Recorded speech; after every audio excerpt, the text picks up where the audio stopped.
Subscribe करंतु विपिन बिहारी सामल channel को press करंतु पाखरे थिबा बेल आइकन को जा फल प्रतिदिन अपलोड होउथिबा आध्यात्मिक कथावस्तु को आपण माने सुनि परिबे। ओम गुरुदेवाय नमः। ओम गुरुदेवाय नमः। ओम गुरुदेवाय नमः।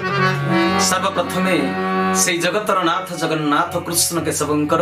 परम पावन अष्टादश चिन्ह जुक्त पद पंकजरे शत सहस्र कोटि बार मानसिक भाव भूमिपात साष्टांग दंडवत। तत्परे ए कथावस्तु को श्रद्धापूर्वक श्रवण करुथिबा समस्त ईश्वर अभिमुखी भगवत कथा पिपासु आबाल वृद्ध वनिता समस्तंकु मोर हृदयर गभीरतम प्रदेशरु सश्रद्ध गुरुस्वामी प्रणाम प्रीतिभरा नमस्कार। सजन वृंद कल्की अवतार संपर्क में भागवतर आलोचना आरंभ करी आमे पंचसखा साहित्यर मालिका आड़क एवं गति करिसेंती अग्रसर होइसेंती। तेबे मालिकार कथा कहू कहू मु एई सिद्धांत रे पहुंची जे मालिकार जो जाजनगर बा जाजपुर रे प्रभु अवतार होबा कथा आलोचना करिसेंती से संपर्क रे आलोचना करू करू पंचकोशी भितर प्रभु आसीबा कथा मु पूर्ववर्ती एपिसोड मानकरे आपण मानको कहिछि। नेमाळ मठ, छतिया बट्ट, उळासुणी गुंफा ए तीनोटी स्थानर मध्यवर्ती स्थान रे प्रभु आसीबे। आ जरिया नदी कूल कालंदी कूल रे बा मोहिझरा नदी कूल रे से जरिया नदी कूल रे से संबल ग्रामटी हेइथिबो। तेनु से संबल ग्राम को तर्जमा करी अनुसंधान करी मालिकारु निर्धारण कला बेलकु ताहा कटक जिल्ला हेउछि। तेबे पूर्ववर्ती वीडियो रे मु कटक संपर्क रे किछि कथा कहिथिले। आज मध्य अच्युतानंद महापुरुषंकर जुगाब्दी गीता रे जो कटक जिल्ला रे प्रभु आसीबा कथा प्रमाण करिसेंती ताकु मु मध्य आलोचना करने को जाउछि। तेबे जुगाब्दी गीता मालिका रे अच्युतानंद महापुरुष को सुंदर भाव रे कटक जिल्ला कथा प्रमाण करने को जाई कहिले सकल दिगरु देवता देवी हेबे बारो सकल दिगरु देवता देवी हेबे बारो नरंगे मिली खेलिबे कटक जे कोटीर क्षण करे छाड़ी भोलाई जीवे त्रिजटा अंश जगन्नाथ प्रभु कटके होइबे जे प्रकाश जगन्नाथ प्रभु कटके होइबे जे प्रकाश जगन्नाथ प्रभु कटके होइबे जे प्रकाश। बोल आनंद कंद भगवान की, बोल राष्ट्र देवता जगन्नाथ महाप्रभु की, बोल कल्की नारायण की। तेरे सजन वृंद कटक जिल्लार से पवित्र क्षेत्र रे सर्वदेवादेवी माने एकाठी होई नरदेही नारायण सहित लीला रचना करिवे खेल करिवे। तेणु सजन वृंद कटक संपर्क रे आहुरी प्रमाण दबाकु जाई महापुरुष अच्युतानंद दुईटी पदरे भारत ओडिशा और कटक जिल्ला रे कल्की अवतार दर्शन देवा कथा उल्लेख करिसेंती। अच्युतानंद गोस्वामी तांका भविष्यत मालिका 153 पृष्ठा और 154 पृष्ठा रे स्पष्ट भाव रे दुईटी धाडीर कथा लिखिदेले। कोन लिखिचंती भारतर कालर सुनी से आदि मूल वैकुंठपुर तेजिन होइबे बारो कलकी देव नाम बोहि से नारायण उत्कल देश कटक रे देवे दर्शन उत्कल देश कटक रे देवे दर्शन उत्कल देश कटक रे देवे दर्शन। बोल आनंद कंद भगवान की। तेणु सजन वृंद ये सुंदर भाव में अच्युतानंद गोस्वामी प्रमाण करने को जाई कहले कहले पाप भार बढ़ी गले भारत माता प्रभु को आह्वान करेंगे कहले भारतर कालर शुणी से आदि मूल से आदिमूल भगवान का डाक को शुणी धरापृष्ठ को आसवे कहले पाप भारा बढ़ी गले भारत माता प्रभु को आह्वान करेंगे आउ काल बा समयर डाकरारे प्रभु कल्की अवतार धरापृष्ठ को आसवे उत्कल भूखंडर कटक जिले में आविर्भाव होई भक्त कूल को से दर्शन देवे एई गोटिए पदरे ए दुईटी पदरे से भारत उत्कल आउ कटक तीनोटी कथा को से उल्लेख करिसेंती तेनु सजन वृंद भक्त मान को कल्की अवतार को चिन्ह देबा पाई विशेष भाव में अच्युतानंद महापुरुष और महात्मा अरक्षित दास जरिया नदी को गुरुत्व देइछंती तीनोटी नदीर संगम सेठी होईची त्रिवेणी संगम होईची जगन्नाथ दास भागवत द्वादश स्कंद द्वितीय अध्याय रे प्रभुंकर कଳି अवतार संपर्क रे जो कथा उल्लेख करिथिले सेठी मध्ये से स्पष्ट भाव रे कहि दैछंती गंगा रे स्रोत न बहिव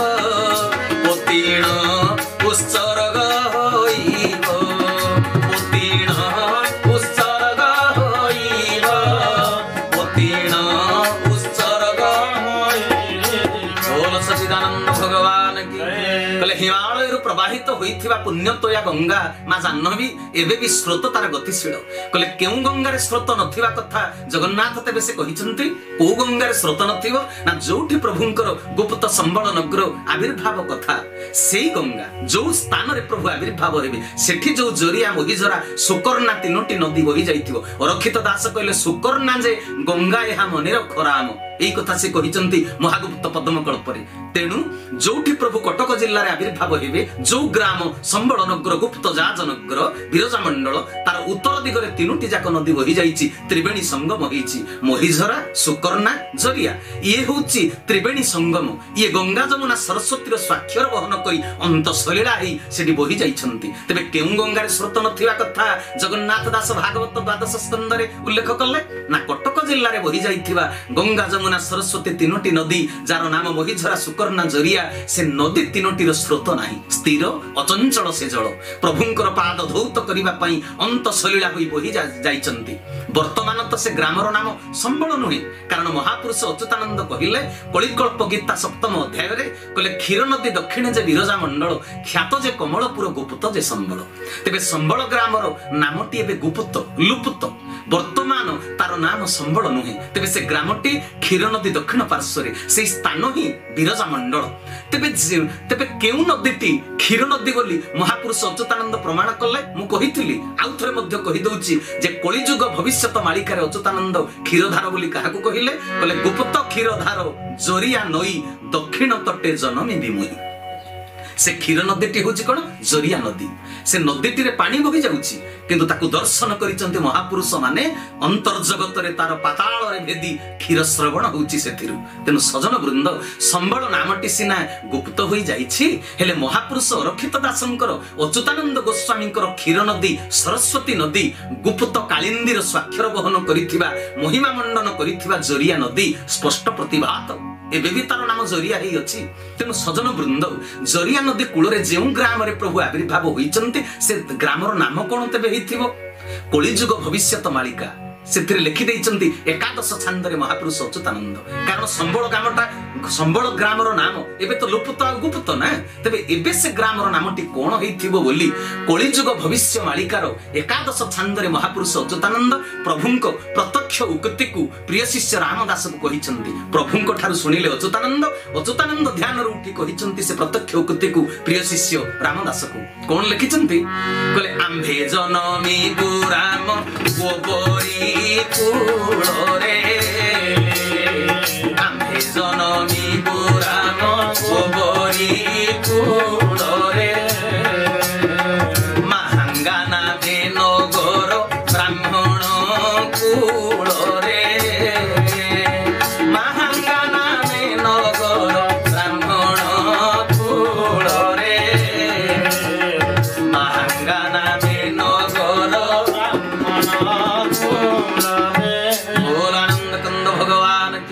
जरिया नदी जहा को क्षीर नदी बोली महापुरुष माने प्रमाणित कले ताहा महांगार उत्तर दिगरे बहि जाउची खाली गोटिए नदी जरिया नुह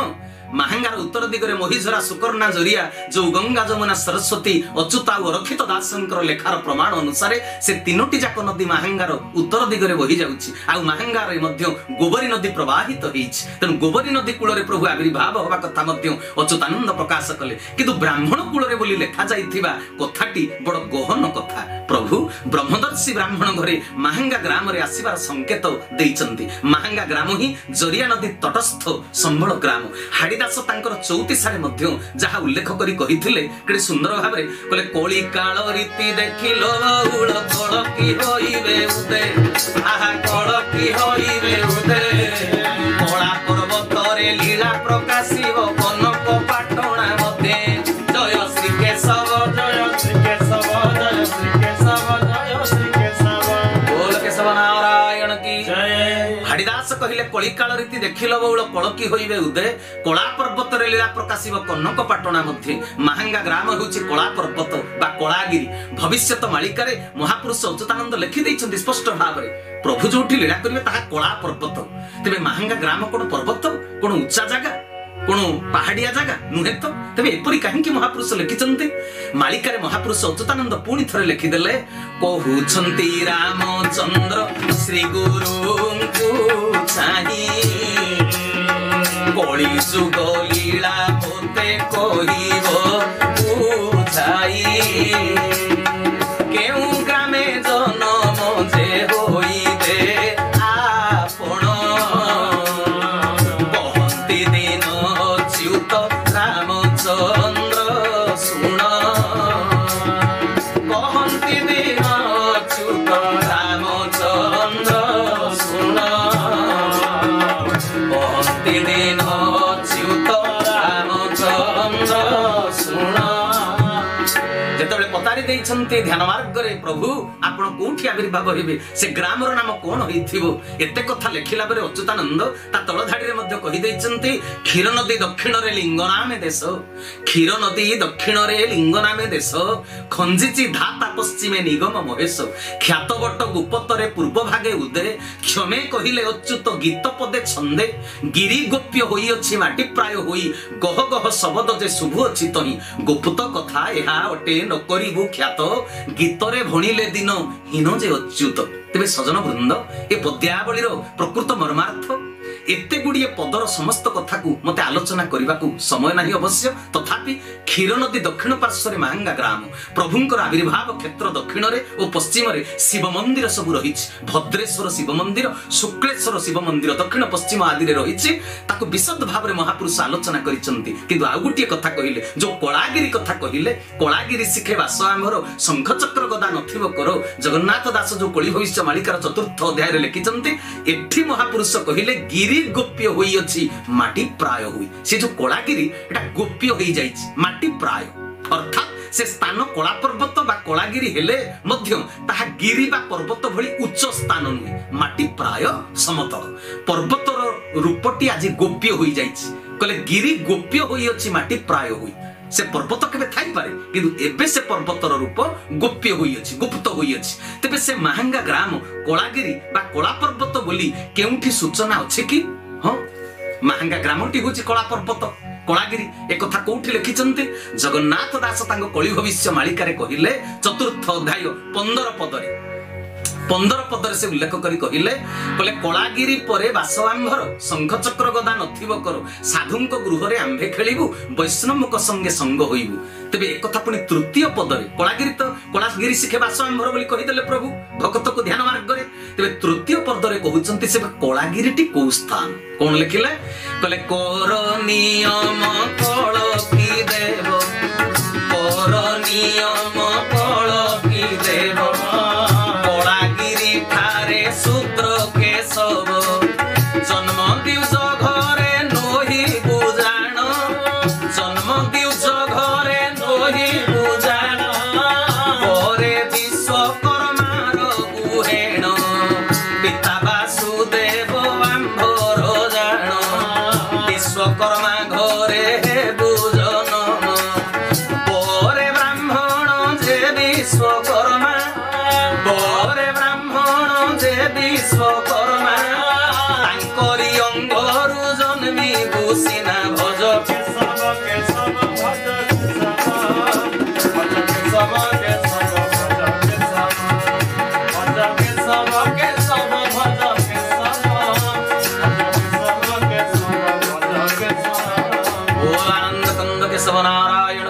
कर नियम कोलकी देव कोलागिरी ठारे शूद्र केशव। तेणु सजन वृंद यही कथा जो पूर्व पदरे कही कोलागिरी परे बास आंभर शंखचक्र गदा नथिबो कर। प्रभु हाथ में शंखचक्र गदा पद्म नथिबो किंतु से कोलागिरी पर्वत कोलागिरी रे लीला करुथिबे। तेबे एठी कहिदेले तृतीय पदरे कଳି भविष्य मालिकार जगन्नाथ दास कहले कर नियम कोलकी देव कोलागिरी ठारे शूद्र केशव। जोठी शूद्र कुल मंडन करी प्रभु केशव नाम को धारण करिथिबे से स्थान होची कोलागिरी बा कोला पर्वत। हाड़ीदास जो भी कहिथिले कଳି काल रीति देखिलो बौल कोलकी होइबे उदय कला पर्वत रे लीला प्रकाशिव कनक पाटना मध्य। तेणु शूद्र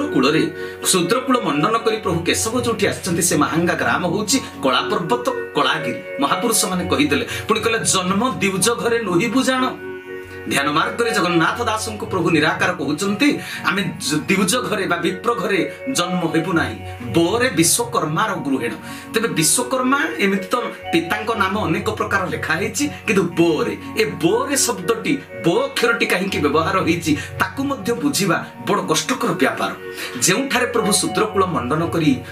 केशव नाम रे आविर्भाव होइथिबे से स्थान को महापुरुष माने तो कोलागिरी बोली प्रमाणित कले किंतु पुणी कहउचंती बोरे विश्वकर्मार घर बोली बारंबार जगन्नाथ दास उल्लेख करिसंती से कଳି भविष्य मालिकारे। तेबे महांगा ग्राम रो जो साही रे प्रभु आविर्भाव होइथिबे से साहीर नामटी बो अक्षर रे होइथिबो तार नाम होइथिबो बगार। तेबे ग्रामर नाम साहीर नामटी बो अक्षर रे हेबो बोली 13 जन्म शरण पुस्तक रे बा मालिकारे महापुरुष अच्युतानंद सुंदर भाबरे उल्लेख करि दैचंती। कोन कहिले 13 जन्म शरण रे जे काले अनंत गोपालंक लीला मर्त्यपुरे प्रसरिब अनंत भक्त धरी खेलुथिबे पक्षर ग्राम ध्रुव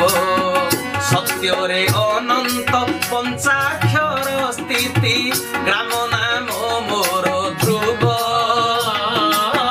जानिबु तू राम आसी पहुंचिले देखिबु कोलकी देव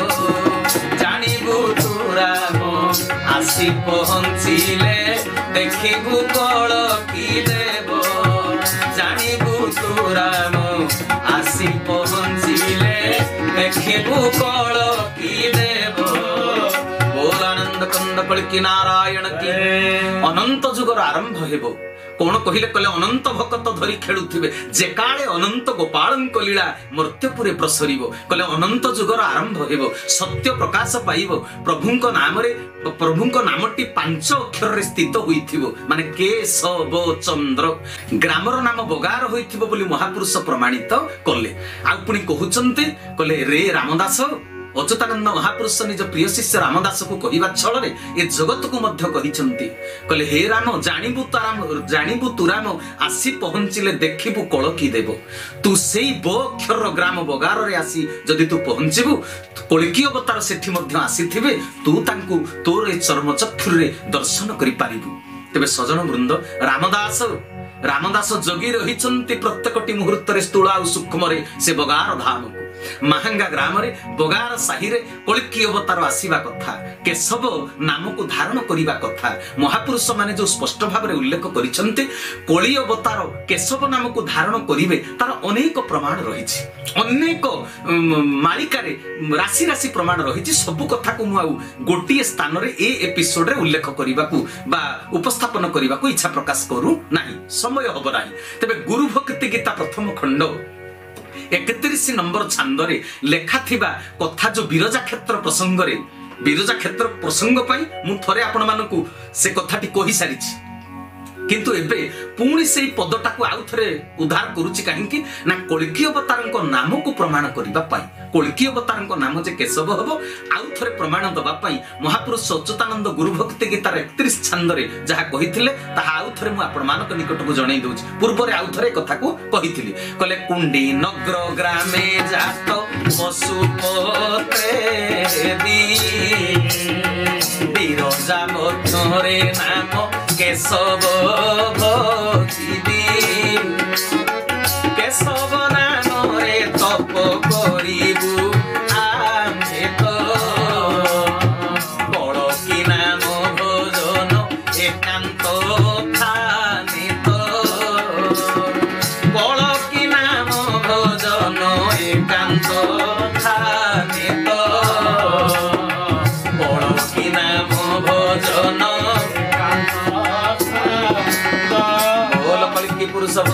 जानकी महापुरुष कहउचंते कुंडीनगर निकटवर्ती विरजा मंडल जहाको विरजा मंडल महांगा कहा जायछि ता पाखरे गोटे गां थिबो कुंडीनगर कुंडी ग्राम जहा जरिया नदीर दक्षिण पार्श्वरे थिबा महांगा ग्राम निकटवर्ती सेठी प्रभु केशव नाम रे आविर्भाव होइथिबे कलिकी पुरुषंकर सेई केशव नामकु एकांतरे बसी मु जप करिवि बोली अच्युतानंद गोस्वामी कहउचंती केवल अच्युतानंद गोस्वामी काहेकि अन्य माने मध्य से केशव नाम को कलिजुगरे जपिबा उचित केवल महापुरुष अच्युतानंद कलिजुगरे केशव नाम को एका भजन करिवे ए कथा नुहे कलिजुगरे समस्त भक्त कुल केशव नाम भजिबा उचित बोली पराशर नंदन सत्यवती सुत कृष्ण दीपायन व्यास देव तांकर ग्रंथ शिरोमणि भागवत महापुराण महात्म्य